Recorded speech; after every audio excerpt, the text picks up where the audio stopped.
ബഹുമാനപ്പെട്ട അനസ് റളിയല്ലാഹു അൻഹുവിനെ തൊട്ട് വരുന്ന ഒരു ഹദീസ് ഉണ്ട്. ആരാ അനസ് റളിയല്ലാഹു അൻഹു? അള്ളാന്റെ റസൂൽ സ്വല്ലല്ലാഹു അലൈഹി വസല്ലമ തങ്ങളുടെ സ്വഹാബി എന്ന് മാത്രമല്ല, അവിടുത്തെ ഖാദിമായിരുന്നു. ഖാദിമ് എന്ന് പറയുമ്പോൾ അത്രയും അടുത്ത ആളായിരിക്കുമല്ലോ. അങ്ങനെയുള്ള അനസ് റളിയല്ലാഹു അൻഹുവിനെ തൊട്ട് വരുന്ന ഒരു ഹദീസ്, റസൂലുള്ളാഹി സ്വല്ലല്ലാഹു അലൈഹി വസല്ലമ തങ്ങൾ പറയുന്നു, നിങ്ങൾ വീട്ടിലേക്ക് കയറി ചെല്ലുമ്പോ ബിസ്മി ചൊല്ലി വലത് കാല് വെച്ച് കയറണം. അവിടെ നിന്ന് അങ്ങോട്ട് തുടങ്ങണം. നമ്മൾ എന്താവശ്യത്തിന് പുറത്തു പോയാലും വരുമ്പോ ബിസ്മി ചൊല്ലി വലത് കാല് വെച്ച് കയറണം. ഈ പറയുന്ന ഞാനടക്കം നമ്മൾ ചെയ്യാറുണ്ടോ? ബിസ്മി ചൊല്ലി കയറണം എന്ന് മാത്രമല്ല, വീടിന്റെ അഹ്ലികാരോട് സലാം പറയണം.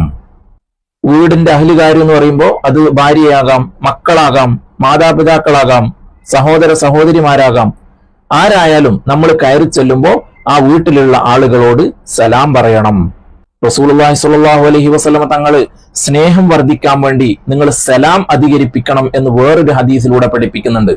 അതേപോലെയാണ് റസൂലുള്ളാഹി സ്വല്ലല്ലാഹു അലൈഹി വസല്ലമ തങ്ങൾ പറഞ്ഞത്, നിങ്ങൾ വീടിന്റെ അഹ്ലുകാരിലേക്ക് സലാം പറയണം എന്ന്.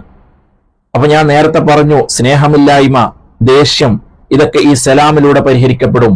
അപ്പോ ആദ്യമായി ബിസ്മി ചൊല്ലി വലതുകാല് വെച്ച് വീട്ടിലേക്ക് കയറുക, അതുപോലെ തന്നെ വീടിന്റെ അഹ്ലുകാരോട് സലാം പറയുക.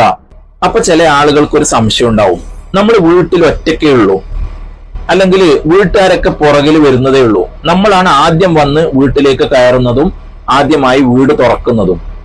അപ്പൊ നമ്മൾ ആരോടാണ് സലാം പറയേണ്ടത്? എങ്ങനെയാണ് സലാം പറയേണ്ടത്? അവിടെ അള്ളാന്റെ റസൂൽ സ്വല്ലല്ലാഹു അലൈഹി വസല്ലം തങ്ങൾ പഠിപ്പിക്കുന്ന രണ്ട് വിധമുണ്ട്.